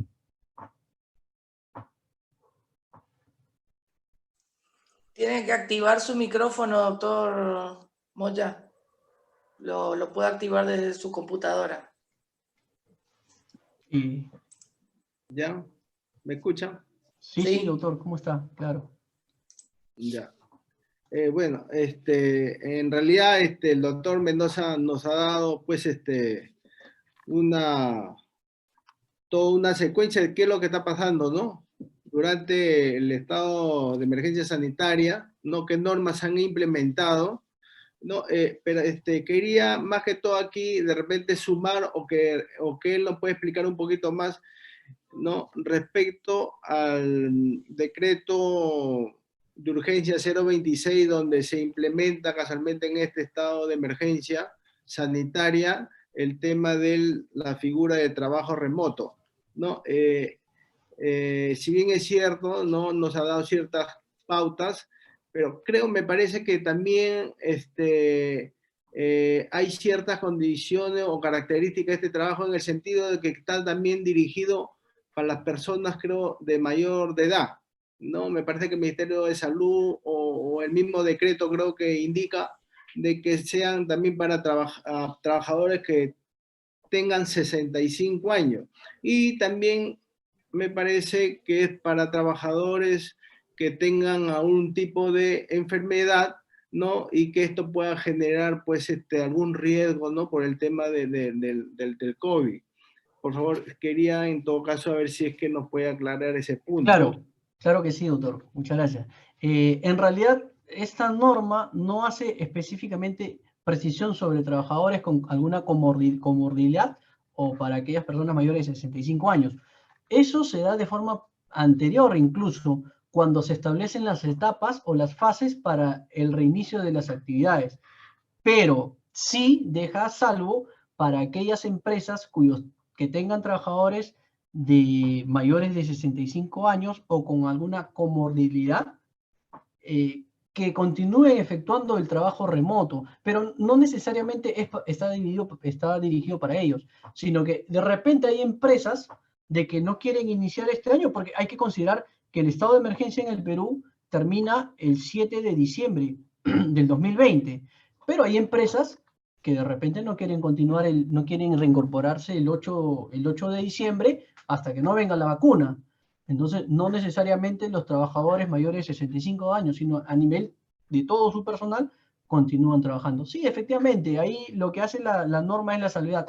Aquellas personas que han cumplido con presentar los protocolos para el reinicio de sus actividades ante el Ministerio de Salud, podrán reiniciar sus actividades dejando como preferencia la continuidad del trabajo remoto a los mayores de 65 años y en su defecto aquellas que tengan alguna enfermedad. Pero es para todos. Esta norma del decreto supremo, del decreto de urgencia 026 es para todos. Yo le quería hacer una consulta, doctor. Acá en Argentina, las fases que se fueron pasando fueron por decretos, bueno, tienen distintos nombres, pero son decretos del Poder Ejecutivo, que ustedes también lo han tenido. Ahora, acá hubo un tema de una prohibición de despido, que si bien las empresas, algunas empresas, no han hecho lo que debían porque despidieron igual. Hay un decreto presidencial que prohíbe despedir en esta época de pandemia a los trabajadores y también establece una doble indemnización. ¿Cómo lo llevó adelante esto Perú, doctor? Sí, claro. En realidad, la protección del trabajador frente a un despido siempre está. No hay ninguna norma especial, eso está establecido a través de los decretos legislativos 728, el 276, el régimen CAS. O sea, emitir una norma que proteja el despido arbitrario de forma posterior a esta norma ya no hay. Las solas normas lo establecen. Lo que sí establece es la supervisión para paliar, porque de alguna u otra forma iba a suceder, ha sucedido. Por eso está la fiscalización que realiza la SUNAFIL, que es la entidad adscrita al Ministerio de Trabajo. No se ha emitido ninguna norma para evitar los despidos arbitrarios, por lo contrario, lo que se hizo fue emitir normas para coadyuvar a las empresas dándoles subsidios económicos y normas de protección a los trabajadores. Pero específicamente una norma que impida o que dé una doble sanción o una doble indemnización a los trabajadores no se ha emitido. Pero, como le digo, ¿no? La protección de los despidos arbitrarios ya está preestablecida. O sea, independientemente de la modalidad contractual laboral, ya sea presencial, a distancia, entre ellas tenemos al domicilio, el remoto o el teletrabajo, la protección frente a un despido arbitrario está establecida en los decretos legislativos que inicialmente les mencioné, ¿no? Que son los tres grandes, ¿no? Los 76, 728 y el régimen CASA. Sí, ¿no? Acá la normativa que protege a los trabajadores es muy amplia y siempre hubo la protección por el despido, pero ahora con este decreto presidencial del Poder Ejecutivo se estableció doble indemnización exclusivamente y la prohibición de despido primeramente, ¿no? Usted dijo que recién le preguntó el doctor Moya Gavidia con respecto a los trabajadores de 65 años para que tengan este tipo de trabajo o remoto o teletrabajo, no sé. ¿A qué edad se jubilan en Perú los trabajadores? Buena pregunta. La edad, a ver, 60 años, digamos que es lo que establece el trabajo remoto, y hasta 65. La edad para jubilación comienza, tenemos dos tipos. La pensión del régimen general es aquellos trabajadores que tienen o hayan cumplido 65 años de edad y 20 años de aporte. La pensión de jubilación para trabajadores para el régimen de pensión adelantada es para aquellos trabajadores, tanto hombres como mujeres, que tienen 55 años de edad y 30 años de aportes para el caso de hombres y 25 años de aportes al Sistema Nacional de Pensiones para el caso de mujeres. Estamos hablando del Sistema Nacional de Pensiones, que viene a ser en buena cuenta la misma para la AFP. Se establece una excepción, de acuerdo a lo que señalan estos tres marcos legales, básicamente la 276 y la 728, se establece una excepción. La edad máxima para jubilarse o para cesar en un trabajo es a los 70 años. Entonces, digamos que la edad legal para que el trabajador te diga, bueno, ya cumpliste los 70 años, vamos a desvincularte por exceso de edad, bueno, al día siguiente ya puede comenzar su trabajo. Pero no quiere decir que si cumplí 65 años y ya tengo 20 años de aportes, no puedo iniciar mi pensión. No, sí, puede ser pensionista. Igual, si tengo 55 años de edad y 30 años de aportes, también puedo iniciar mi derecho a obtención de pensión. Digamos que la contingencia de edad, o los requisitos de la contingencia es 65 años de edad, 20 años de aportes, tanto hombres como mujeres, para el régimen general. Para el régimen de adelantado es 55 años de edad, 30 años de aportes para hombres, 55 años de edad para mujeres y 25 años de aportes para mujeres. Entonces, a partir de ahí podríamos considerar de que puede pasar a ser pensionista. La excepción, y lo que mencionaba el doctor Moya, es 60 o 65 años de edad, claro, cuando el trabajador y el empleador se han puesto de acuerdo para continuarle la actividad laboral, porque puede ser de que yo tenga 65 años de edad o 66 años de edad, pero no tengo los 20 años de aportes. Entonces, si ceso en el trabajo, de repente me voy a quedar sin la seguridad social de la prestación de pensiones, ¿verdad? Entonces, básicamente esas son las excepciones que establecemos. Genial, genial, doctor. Porque nosotros tenemos, a ustedes les dicen pensiones, nosotros tenemos un régimen de jubilación y de pensión. El pensionado es la persona que recibe una prestación por un cónyuge fallecido. Y la jubilación es la que se recibe a partir del momento que uno cesa de trabajar por edad jubilatoria, ¿no? Tenemos 30 años de aporte y bueno, se se está haciendo una modificación en estos momentos que no estamos muy seguros. Ahora el doctor Carretero me hace que sí, pero no estamos muy seguros acá en la Argentina de cuál es la edad jubilatoria actualmente, porque era 60 la mujer y 65 el hombre, pero estábamos en una transición. Doctor, no sé si usted quiere decir algo, Carretero. Lo escucho. Pero es similar en realidad. Discúlpeme, doctor. Lo que sucede es que digamos que el sistema pensionario en un país básicamente es un sistema que está regulado por políticas públicas. Claro. ¿Cierto? Entonces, nosotros antes la jubilación, por ejemplo, hasta el año 92, la jubilación era 60 años de edad y 15 años de aportes. Entonces, imagínense, una persona con 60 años de edad y 15 años de aportes, tenemos un sistema de pensiones de reparto. O sea, los trabajadores van a pagar las pensiones de los que ya han cesado, en este caso de los pensionistas. Entonces, igual. Hemos pasado por unas épocas en donde el trabajo informal prima. Hemos pasado unas épocas en donde los abusos del derecho o la desempleabilidad prima. Entonces, mantener o considerar que un trabajador o 10 trabajadores van a mantener a 10 pensionistas es ilógico. Entonces, las políticas públicas pasan por eso, en establecer digamos, los promedios de vida de las personas y decir, ok, el promedio de vida de un peruano es de 70 a 75 años de edad, vamos a extenderle el tiempo de trabajo a 60 años de edad o a 65 años de edad, de tal manera de que su pensión, porque hay que sacar un fondo, su pensión solamente yo se la pueda pagar por 5 años, porque imagínense, si la pago por 10 años, yo Estado me voy a quedar en un forado terrible. Entonces, eso del tema de pensionario es básicamente políticas públicas que se van dando cada cierto tiempo. De ahí se hacen reajustes, puede subir, puede bajar, digamos, la obligación de más años, más aportes, menos aportes, pero son políticas públicas que se van dando en el tiempo. Y creo que la misma política se viene desarrollando a nivel latinoamericano, porque incluso cuando salen las AFP, Perú ni conocía las AFP.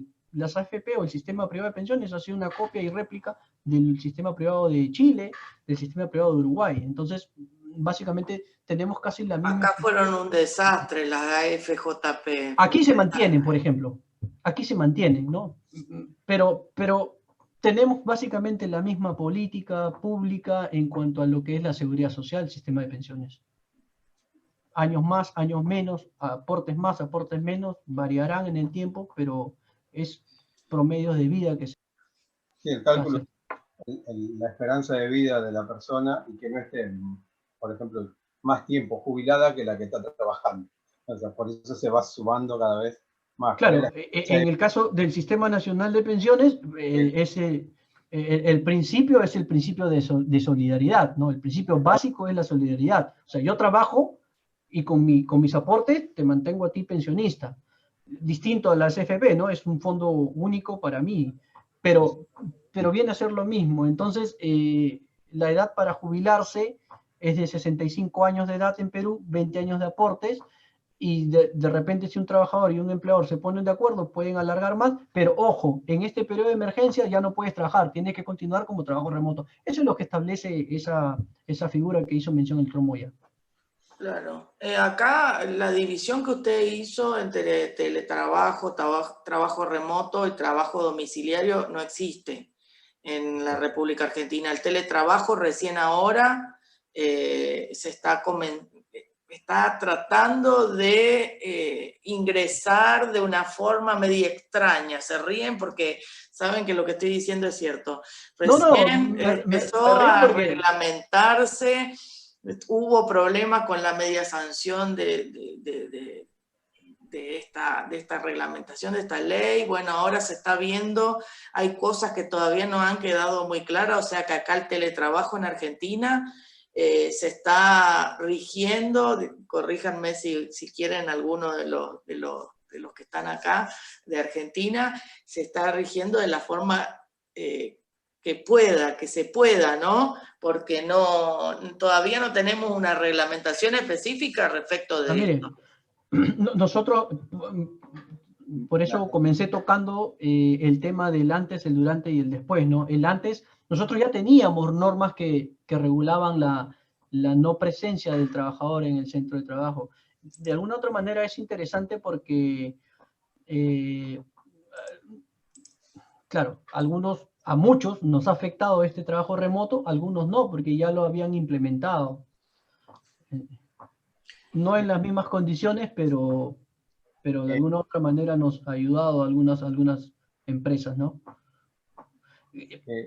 Como se dice, ¿no? A veces, por ejemplo, de alguna otra manera, ¿quiénes han tenido una buena acogida con este trabajo remoto? Las empresas de call center. A ellos no les ha afectado, al contrario, de donde hay flaqueza sacan la fuerza y ahí han ido desarrollando. Por ejemplo, en el tema educativo, algunos colegios, algunas universidades ya venían implementando lo que eran las clases virtuales. Algunos les ha afectado, algunos no. Es lo nuevo, lo novedoso y lo interesante del trabajo remoto y básicamente de nuestro historial trabajo no presencial aquí en el Perú. Espero que, de hecho, en algún momento en Argentina se va a regular. Si tienen la oportunidad de pertenecer a un equipo de trabajo y necesitan antecedentes normativos, este servidor, espero en algún momento pueda participar con ustedes, no hay ningún problema. Lo que quería decir que no están en Argentina. Y ahí tenemos problema de cómo resolvemos la situación laboral de esta gente. Tenemos algunas empresas de tarjeta de crédito que pasa lo mismo. Bueno, todo este tema del teletrabajo no está regulado y no está, o sea, a pesar de que hay un solo artículo que habla un poco de cómo resuelve las cuestiones del derecho aplicable a estos contratos de trabajo que se cumplen en otro estado, está todo no está muy seguro. Ya lo teníamos el problema con los contratos laborales de gente que es contratada acá, sobre todo nosotros tenemos problemas con las fronteras. Hay mucha gente que vive en Argentina, pero realiza sus trabajos sobre todo en fronteras secas, en Bolivia, en Paraguay, en Brasil, y viven en Argentina o a la inversa. Y tenemos problemas con el tema del domicilio del trabajador y del lugar del cumplimiento del trabajador. Bueno, es todo un tema. Eso fue una de las preguntas, o sea, una de las consultas que tuve respecto de esto. Y otro, ¿cómo resuelvo esto? ¿En el domicilio del trabajador o en el lugar de cumplimiento del trabajador?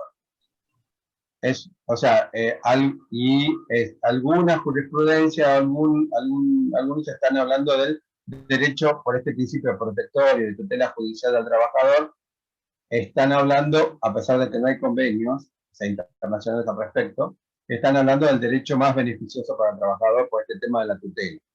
Pero hay alguna jurisprudencia que no dice eso. O sea, no están muy de acuerdo todos. Tenemos ese problema. Y otro problema que tenemos, que también me vieron consultando, es, perdón que me meta con estos temas, pero el tema de los TICs. ¿Qué pasa si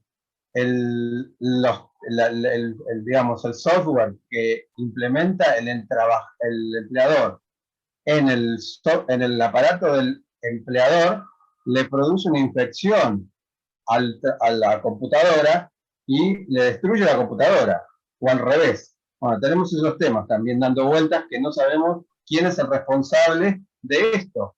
Bueno, hay varias cosas que o sea, que son temas que todavía no están resueltos. Que viene todo este tema de pandemia. Sí. Doctor,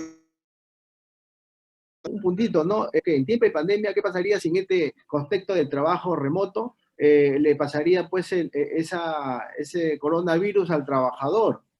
¿No? En realidad hay una situación, ¿no? ¿Dónde quedaría esa famosa ley, ¿no? En este caso en Perú, la ley de, ¿no? Y supervisión también a través de esa enfermedad. Pero ahí la norma más bien sí es clara. La ley del trabajo remoto establece que aquellos trabajadores que han sido contagiados con el virus ya no van a prestar o ya no van a ejercer el trabajo remoto. Lo que van a pasar ahora es al descanso médico.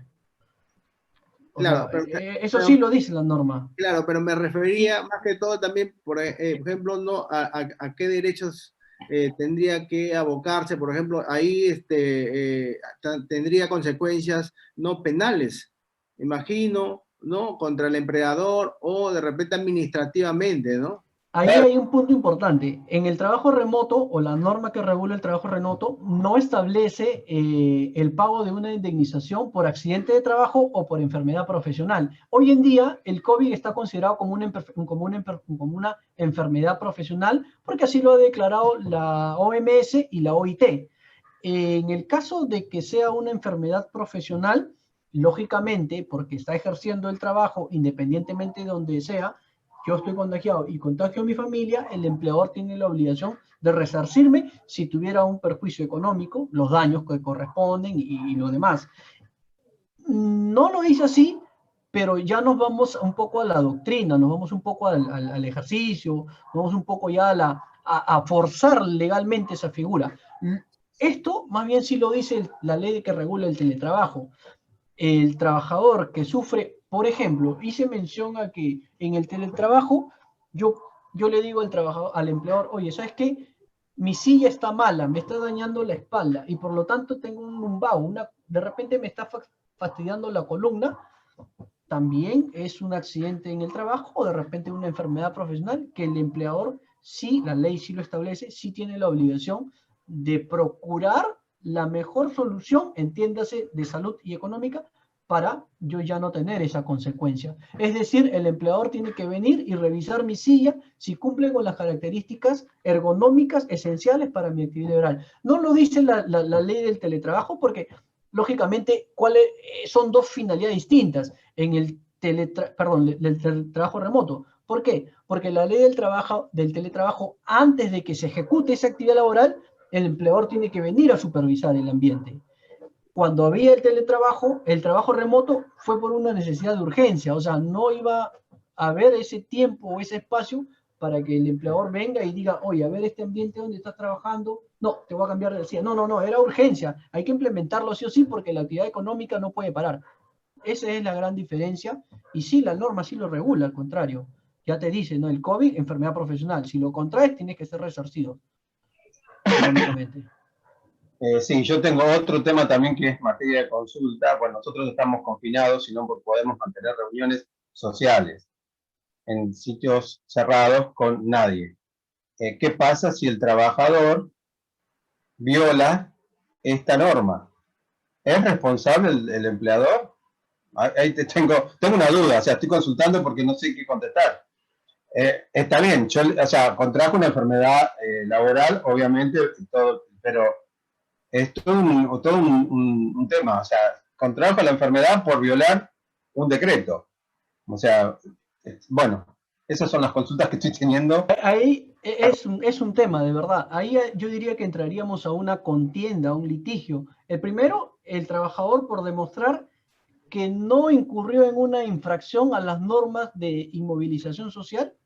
Claro. ¿No? En cuanto, no, yo me he protegido, no, yo no me he rodeado con nadie, yo no he recibido a nadie, yo no he salido, yo no he sufrido un contagio. Y el empleado, no, esa es la figura del trabajador, y el empleador tendrá más bien que decir, no, un momentito, tú no tenías por qué salir de tu casa, a mí no me vas a incurrir en tu falta, a mí no me vas a atribuir la responsabilidad porque tú has salido. Entonces ya entramos a una contienda en donde lógicamente las partes no se van a poner de acuerdo. Ahí ya iríamos más bien por la vía jurisdiccional, creo yo. Es uno de los problemas que estoy teniendo con algunos de mis clientes. Yo ejerzo la profesión independiente y algunos me están consultando. Me dijo que se fue a reunir con la madre y se contagió. Por ende no puede venir más a trabajar. Porque está contagiado. Entonces, claro, de hecho el contagiado, la norma establece que tiene que estar en un aislamiento total, no tiene que realizar ninguna actividad laboral, y el empleador no tiene la obligación o el derecho de decirle, oye, trabaja, porque tiene que mantener su cuarentena. No, la consulta no es que venga a trabajar, la consulta es la responsabilidad por haber violado una norma. No, o sea, trabajar no va a trabajar, obviamente, se aísla. Sí. Acá hay otro tema con la ley de teletrabajo. Primero pido disculpas porque se me cortó la transmisión, así que quedé un ratito afuera, pero he vuelto. No se van a librar tan fácil de mí. Y acá lo que había con el tema de la reglamentación de la ley de teletrabajo era qué pasaba, en qué lugar tenía que trabajar ese trabajador, valga la redundancia, con teletrabajo. En la habitación, ¿en qué habitación? Porque vos, si estás trabajando con una computadora, puedo sacar la computadora de acá y llevarla a la otra oficina, o hacerlo acostado desde la cama. ¿Dónde vas a trabajar? ¿Y qué pasa si tus hijos andan dando vuelta alrededor y vos pisás un juguete y te esguinzás el tobillo, te quebrás la cadera? ¿Eso es accidente laboral o no lo es? Entonces, estamos discutiendo acá en Argentina todavía cuestiones que no sabemos dónde podrían entrar, y si eso paga la RT, ¿quién paga eso? Eso es un punto importante. Por ejemplo, aquí sí establece la ley del teletrabajo, sí establece que previo a la ejecución del trabajo, las partes, o sea, el trabajador o el teletrabajador y el empleador se tienen que poner de acuerdo dónde se va a realizar esa actividad. Y previamente el empleador tiene que constatar si está fuera de riesgo o de accidente laboral el trabajador, porque puede ser, ok, mi ambiente es el adecuado, pero los cables están sueltos, están pelados y puede haber un cruce. Si hay un cruce, lógicamente, desde ese momento que se ponen de acuerdo, creo que lo mencioné, ese área o ese espacio, esa área o ese espacio se convierte ya en el centro de trabajo, en el centro laboral. Y como consecuencia es responsabilidad del empleador, digamos, prevenir esas situaciones. Claro. En el trabajo remoto no hay esa figura. Ahí sí entraríamos a un litigio en decir, no, un momentito, yo no sé, yo te dije trabaja, pero ya digamos que la responsabilidad de la prevención ya le corresponde al trabajador, ¿no? En el otro le corresponde al empleador y la prevención en el trabajo remoto le corresponde al trabajador. Entonces, digamos que se hace esa diferencia en la norma. Sí, sí. En Perú sí, acá en Argentina no. En Argentina tenemos una sola ley, que es la ley de teletrabajo, y está todo junto. Y el empleador no va a ver dónde trabaja ni nada. O sea, anda a trabajar a tu casa y a donde estés, no sé. Podés ir con la computadora a la playa y estás trabajando en la playa. ¿Qué sé yo? Perdón, por decir un absurdo, ¿no? Pero de hecho, donde está la computadora trabajás. De hecho,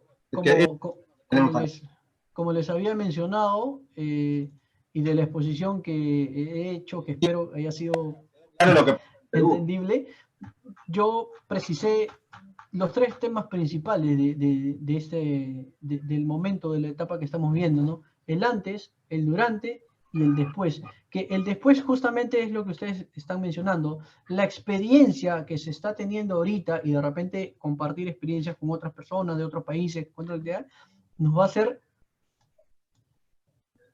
que el después, que ahorita está en blanco, mejore, que se plasmen nuevos marcos normativos, que se plasmen nuevas oportunidades, que se plasme prevenciones y todo eso en protección del trabajador y lógicamente en lo que es la continuidad de las actividades laborales, empresariales, ¿no? Ese después ya, por eso lo dejé en blanco justamente, ya la experiencia nos dirá qué debemos de mejorar o qué debemos implementar o qué debemos de cambiar. Sí, sí, seguro. Bueno, muchas gracias, espero que haya cabido. No, agarro la palabra. Sí. Doctora Alejandra, la dejo. Acá estoy. No, lo que les decía, el después obviamente lo vamos a ir construyendo día a día. Esto es lo que estamos comentando, es un intercambio de lo que sucede en cada uno de nuestros países, pero de que se viene una ola de juicios laborales, se vienen. También vienen una ola de quiebras respecto de las empresas, que también tenemos que ir viendo cómo va a pasar, porque si bien tenemos, ambas partes están sufriendo Para los abogados es una buena oportunidad, porque vamos a tener de los dos lados. El tema es de dónde vamos a cobrar, ¿no? ¿De dónde Sí, vamos a sí. cobrar? Ojo. Lo que importa es que vamos a estar bien encaminados. Hace muchos años, cuando yo estaba en la universidad, de verdad, creo que era el año quinto o el año sexto de la universidad, me enseñaron derecho laboral, no, cuarto año de la universidad, y me enseñaron derecho laboral individual. En quinto, colectivo, y en sexto, relaciones colectivas de trabajo y formas alternativas de solución de conflictos laborales. Para mí era hablar en chino, en derecho laboral. ¿Por qué? Por la diversidad de normas, de leyes, de características principales en cada figura normativa y todo lo demás. Pero ya con los años hemos visto que el derecho laboral, no quiero decirlo, pero en los años 90, del 90 al 95, tal vez al 97, los derechos laborales en el Perú eran pisoteados porque teníamos un gobierno, entre comillas, de facto, y incluso se habían prohibido, a pesar de que la ley lo permitía, las sindicalizaciones y todo eso, como que el derecho laboral o el abogado laboralista venía en capa caída, como para decir, ¿qué voy a hacer? Las empresas no me van a contratar. El trabajador, así me contrate, no va a ganar. Pero esta situación ha ido cambiando en el decurso de los años. Hoy en día y mañana, como usted bien lo acaba de mencionar, tenemos una nueva oportunidad para los abogados laboralistas y en general para los constitucionalistas también, porque el derecho laboral se soporta en el derecho constitucional, ¿cierto? En general, para los abogados tenemos una nueva oportunidad, porque efectivamente se van a venir demandas tras demandas, reclamaciones tras reclamaciones y todo lo demás. Entonces, hay que ir afinando todos los conceptos del derecho laboral para ver si defendemos a los trabajadores o a los empleadores. Si defendemos a uno, defendemos así. Por lo menos, creo que 5 años vamos a estar asegurados. Esperemos que sí. Yo no sé si alguna de los colegas que están presentes quiere hacer otra pregunta, porque parece que estamos solamente 3 personas y hay varios más acá. Así que si hay alguien que quiera hacer una pregunta, avísenos, le activamos el micrófono para que lo pueda hacer. Y si no, Rafael, no sé qué, a ver, Ángel, no te vemos. ¿Podés activar tu cámara? Jorge Morante quiere hacer una pregunta, me parece. A ver. Pero, doctor Morante. Ahí le activo a Javier Ángel. Ahí está. A ver, Javier, si activas desde tu computadora. Jorge Morante quiere hacer una pregunta. ¿A mí? No, en general, no se está levantando la mano. Pero no se le escucha ni a Javier ni a Jorge. No. ¿Ahí se me escucha? Ahora sí. ¿Qué tal? ¿Cómo están? Cuidado, Muy buenas doctor, noches, no vaya a chocar, por favor. Estoy estacionado.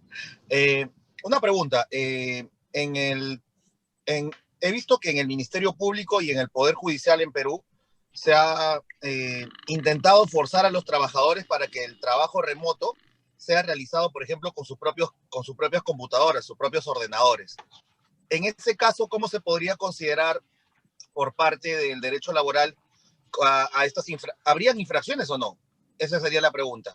¿Cuál sería la infracción? Porque se supone que tendrían que darle todos los elementos para que el trabajador pueda desarrollar su labor, ¿no? Esa sería mi pregunta. Muchas gracias.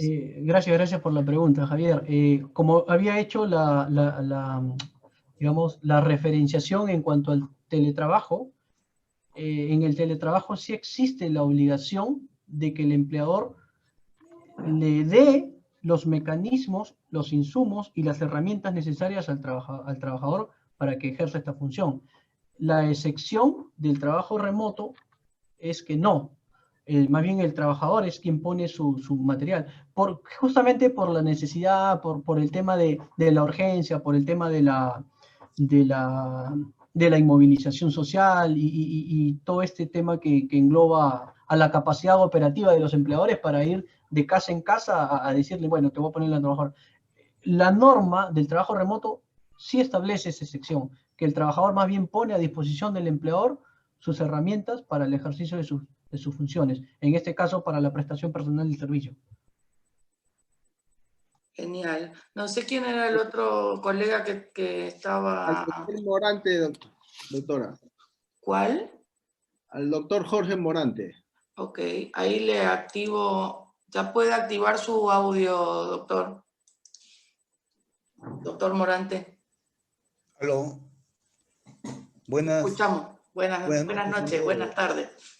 buenas noches por acá. ¿Cómo está, doctora? Bueno, en Bien. primer lugar, no me presento, soy el doctor Jorge Morante, colegas todos acá, y quiero agradecer acá la iniciativa que han tenido, ¿no?, el doctor Moya como presidente de la directiva, así de los mismos colegas que ha sido el doctor Javier Sotomayor y ahora el doctor Melvin, ¿no? Dos buenos expositores y dos representantes muy dignos de acá la legislación laboral cuando han tocado el mismo tema. En virtud de eso, doctor Melvin, quiero poner una casuística, si puede ser el caso en este momento, y aunado un poco a lo que habló el doctor Moya, ¿no? Que habló de ese personal que en un momento se puso que era personal de riesgo. Comenzó con un primero de 60 años y después, como vieron la progresividad, lo pusieron a 65 años, ¿no? Para que no pudiera, se denominó la persona de riesgo. Pero como usted habló mucho del teletrabajo, la casuística que le pongo, ¿es factible o se puede considerar como un despido arbitrario el hecho que un trabajador propio de sus funciones no pueda efectuar un teletrabajo? En este caso le pongo, ¿no? Cuando se dictó el decreto supremo 044-2000 que hemos hablado, ¿no? Primero se indicó, ¿no?, qué empresas podían operar, ¿no? En este caso, supongamos, un trabajador que es un mecánico, un soldador, que es necesario para una empresa, ¿no? Y que no quiere venir porque tiene miedo de infectarse, tiene miedo de no él llegar a su casa e infectar a los miembros de su familia, y no puede hacer teletrabajo y no acuda más de 3 días consecutivos, como sabemos todos, ¿no? En la legislación peruana se le tomaría como un abandono del puesto laboral y, caso consecuente, ¿no?, mandarle su carta de preaviso y después su carta de aviso, ¿no? ¿Se te podría considerar como un despido arbitrario, doctor? Solo para ponerme en el tiempo, ¿me dices que este trabajador tiene 60 a 65 años o tiene menos de los 60 años? Son variables, ¿no? Puede ser de 55, 60. Como usted sabe muy bien, doctor, primero fue personal de riesgo de 60 y después la normatividad lo aumentó a 65 años. Sí. Entonces, hay trabajadores, como le digo, por sus condiciones, sus funciones que tienen una empresa, soldadores, mecánicos, que pueden ser, ¿no? Y son propios de que indicaron que son empresas que se han laborado en forma continua. Indican que no pueden ir porque tienen miedo de contagiarse y no pueden hacer teletrabajo, Okay. Porque no se le va a llevar el camión, claro, ahí al trabajo, a su casa, ¿no? En principio debemos entender que todas las empresas que ya están laborando es porque han pasado o los protocolos que han presentado al Ministerio de Salud han sido aprobados. Entonces cumplen con los requisitos para lo que se llama la reactivación económica, claro, laboral. Si hay la reactivación económica y la empresa está, digamos, trabajando o está autorizada, entonces los trabajadores necesarios tienen que poner su fuerza laboral a disposición del empleador. ¿Correcto? Sí. Si el empleador, o en este caso, si el trabajador se rehúsa a asistir, entonces yo creo que por ahí podríamos comenzar a atacar lo que se llama la causal de abandono injustificado mayor a 3 días y consecuentemente lo que se conlleva al despido, ¿no? Otra figura más, si es que es realmente necesario. Si no es necesario y en todo caso la empresa está de alguna otra manera conminándolos a que vayan sí o sí, pero para buscar un motivo de la desvinculación laboral, o sea, un abuso, yo creo que lo mejor sería solicitar la suspensión perfecta del contrato de trabajo, ¿no? Para que no tengan la carga laboral. Pero si realmente es necesario y no está cumpliendo con poner su fuerza laboral a disposición del empleador, a pesar y a sabiendas que el empleador ya ha sido autorizado, entonces sí correspondería iniciarle el proceso de despido, si esto conllevaría la ausencia injustificada mayor a 3 días, ¿no? Claro, pues Voy a mi tarjeta, doctor, no se preocupe. Y lo segundo, doctor, usted sabe que una normatividad especial para las mujeres que están gestando, ¿no? Que están gestando. Entonces, ese también es una materia. Si en caso no comunicar a la mujer en gestación, ¿no? En el tiempo debido, ¿no? ¿Por qué? Y no está asistiendo dentro de los 3 días que estamos hablando ahorita en este punto, ¿no? Sería abandono de puesto laboral, ¿no? Pero si después lo hace, después de que se le cursa su carta e indica que recién se ha enterado que está estado de gestación, tendría poder también considerar un despido arbitrario también, ¿no? ¿O no? Claro, si ya comunicó que está en estado de No, gestación. si no comunicó, y después se entera a las 2 semanas que está en estado de gestación. Ok, ¿no? si no ha comunicado, entonces la empresa está, digamos, exenta de responsabilidad porque no sabe cuál es, digamos, ese respaldo que tiene la trabajadora. Pero si la empresa ya lo sabe y ya lo comunicó y aún así continúa con el proceso de despido, entonces sí estaríamos hablando no solamente de un despido arbitrario, sino además de un despido nulo, porque recuerda que esa trabajadora tiene la protección legal frente a todo tipo de despidos. Ojo, no es despido arbitrario, es un despido nulo que Claro. conlleva o a la reposición, más el pago de las remuneraciones insolutas, más la indemnización. Bueno, doctor, suficiente para que los demás colegas puedan... Gracias. Muchas gracias, muchas gracias. Doctor Alfredo, quizás el doctor Alfredo Sara te quiera también hablar. Una pregunta.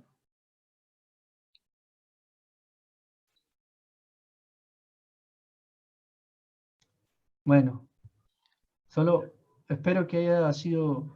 Sí, doctor, sí ha sido. Espera, le van a poner el audio. Es el doctor Zárate, no le puedo activar el audio. Ahí está. ¿Ahora? Ahora, ¿Ya? Sí, no sé si me escuchan. sí lo escuchamos, doctor, Sí, sí. lo escuchamos. Perfecto. Estimado doctor, bueno, primero felicitarlo por su magnífica exposición el día de hoy, ¿no? Solo yo quería hacer una reflexión en el sentido de que vemos que por este tema de la pandemia, no solo en Perú, sino a nivel mundial, digámoslo así, se han necesitado una serie de normas, una serie de leyes, una serie de reglamentos, decretos, etcétera. Pero sabemos nosotros como abogados que la ley en sí no genera el empleo, sino la reactivación económica, ¿no? Las leyes, pues, obviamente están muy bien dictadas, muy bien redactadas, ¿no? Pero la reactivación económica es lo que realmente le va a dar la fuerza para poder reactivarse, ¿no es cierto? Para poder nosotros salir de este tema tan grave que nos viene. En Perú tenemos regulado lo que es la suspensión perfecta de labores. Tengo entendido que los empleadores están asumiendo lo que es el pago de salud, ¿no? Según lo que usted dijo, doctor Melvin. Ok. En enero del 2021, me parece que es la última ampliación que se mantiene vigente de la suspensión perfecta. ¿Qué va a pasar de ahí en adelante, no? ¿No sería bueno acaso de que el Estado, por ejemplo, como una manera de subsidiar, pagara o asumiera ese pago de salud de las empresas, quizás, no sé, por 6 meses, un año? De alguna manera tenemos que buscar nosotros también los abogados de aportar y dar aportes para que se mantengan vigentes los vínculos laborales, ¿no? Porque esto va a venir un tema muy delicado para todos, ¿no? No sé cuál sería su opinión. Gracias, doctor. Gracias. Gracias. De hecho, es algo que comenté, ¿no? Eso ya es el después. Cuando realmente termine el periodo de emergencia nacional, se darán una serie de dispositivos legales, una serie de procedimientos para no solo la protección efectivamente del derecho del trabajador o la protección del trabajador, sino para la reactivación económica, porque es realmente esto lo que importa para que haya una población económicamente activa, para que haya ingresos a las familias y para que haya ingresos al Estado también, porque imagínense, el Estado que esté subsidiando y no hay ingresos tampoco, entonces normas, procedimientos, formas van a haber.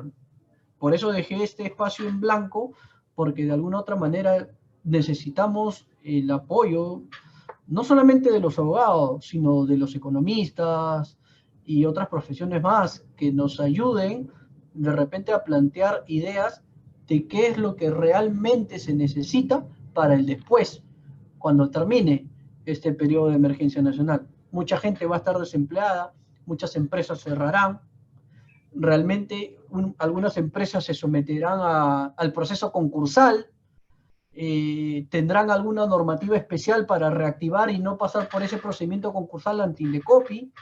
El Estado subsidiará, seguirá subsidiando. Eso es algo que realmente nosotros tenemos que comenzar a desarrollar, a plasmar y a promover, básicamente, ¿no? Creo yo en todos los países, porque los países de Sudamérica estamos siendo afectados de la misma manera, ¿no? Bueno, yo no veo que haya otra pregunta. Lo único que quiero colaborar con el doctor, no me acuerdo, Zárate, me parece que era el apellido. Me parece que lo que se viene, todos vamos a tener que colaborar en todo el mundo y hacer como una nueva construcción, no solo del derecho, sino de toda la parte económica que está totalmente destruida en los países de América del Sur y del mundo, que vamos a tener que ir avanzando paulatinamente como se pueda, pero que lo que se viene, como dijo bien el doctor Melvin, no lo podemos dilucidar hoy, por más que pasemos horas y horas hablando, porque lamentablemente no sabemos lo que se puede llegar a venir y cómo va a continuar esto del virus y cómo lo van a tomar los gobernantes y cómo lo va a tomar la justicia. Nosotros acá tuvimos muchos meses sin tener movimiento de expedientes judiciales por el tema pandemia. Recién a partir de agosto más o menos comenzó a moverse un poco, me imagino que en Perú también, así que todo va a ser una rueda muy lenta que paulatinamente la vamos a tener que ir solucionando como todos los abogados hacemos cada vez que nos llega un caso. ¿Cómo lo podemos solucionar y empezar a buscar a ver de dónde o qué podemos inventar para tratar de solucionar ese problema? Yo, doctor Rafael Moya, si me permite, le voy a agradecer al doctor Melvin por la excelente exposición de hoy. Casi 2 horas de disertación, la verdad que genial la exposición que hizo y nos sacó dudas y colaboramos entre todos también para tratar de ver cómo está pasando cada país esta situación laboral y esta situación económica que bueno, como dije recién, nos está llevando de a poquito a tratar de tapar pozos y de ir avanzando. Así que Melvin, un placer conocerlo, bienvenido al foro. Le agradecemos desde acá su participación y su generosidad en la exposición. Lo dejo para que se despida y después que cierre el doctor Rafael Moya Gavidia, así terminamos con un aplauso para usted. Muchas gracias, doctora. De verdad que me siento contento y halagado por esas palabras y básicamente por la participación y el interés que ha generado este evento, no solo en ustedes, sino también en nosotros. Cuando el doctor Rafael Moya nos dijo que tenía, digamos, un contacto con Argentina, con colegas argentinos y que había la posibilidad de realizar este tipo de eventos jurídicos, nos vino en buena cuenta.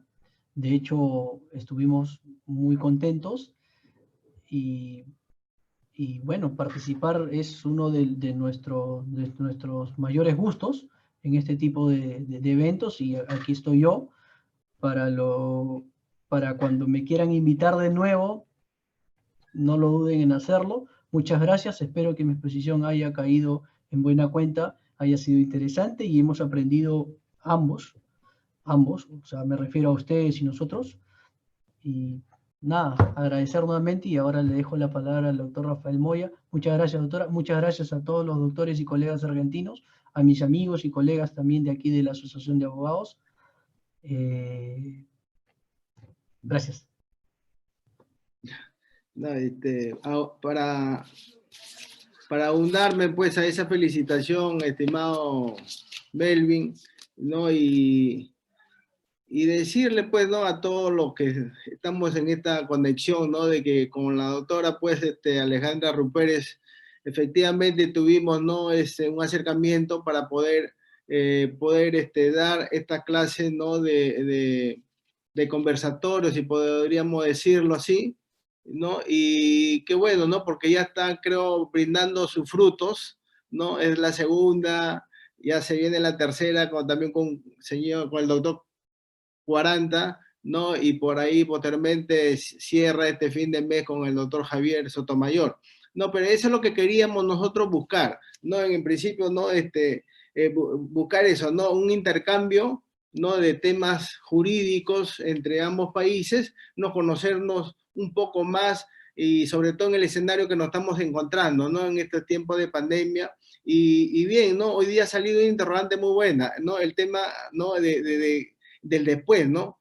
¿Qué es lo que va a pasar? ¿No? Y nosotros como abogados, ¿no? Estamos pues, creo que con esa obligación de contribuir en el bienestar, en el desarrollo del país vecino, bueno, ¿no? Y eso tiene que sumar, ¿no? Mi agradecimiento a todos ustedes, a los colegas de Argentina, ¿no? A los colegas peruanos también que se encuentran en Argentina, que también por ahí nos están viendo, y a mis colegas pues de acá de la Asociación Abogados Asociados del Callao, que nosotros nos sentimos muy contentos, de verdad, doctora, y bueno, vamos a seguir para más.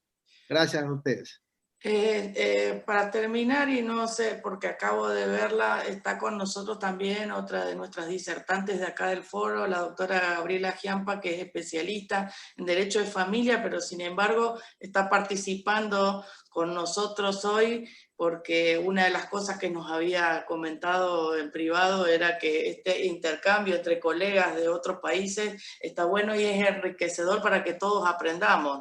Como le dije desde el primer día que nos conocimos, doctor Moya, estamos acá para aportar y para tratar de crear este tipo de jornadas de intercambio que van a ir creciendo de a poco y que ya estamos conversando sobre otras jornadas para hacer. Así que les agradecemos a todos. Le voy a habilitar el micrófono a todos para que le den un fuerte aplauso al doctor Melvin Mendoza Efio, que nos maravilló con su disertación. Gracias, doctor. Gracias a todos los que participaron. Nos vemos el 24 de octubre con el doctor Juan Pablo 40 Coster, que va a hablar del tema de las TICs, que es un tema también que podemos llegar a aportar. Y en el último día es el 31 de octubre con la disertación del doctor Berrocal, que va a ser majestuoso también, y esperemos que cada vez seamos más en estas charlas para que podamos enriquecernos ambos países y retroalimentarnos con ideas nuevas, ¿no? Les agradezco a todos, bienvenidos al foro nuevamente a todos y hasta la próxima. Muchas gracias, gracias a todos. Buenas noches. Buenas noches. Acá con el mate, doctor. Gabriela Giampa. Hasta luego. Buenas noches.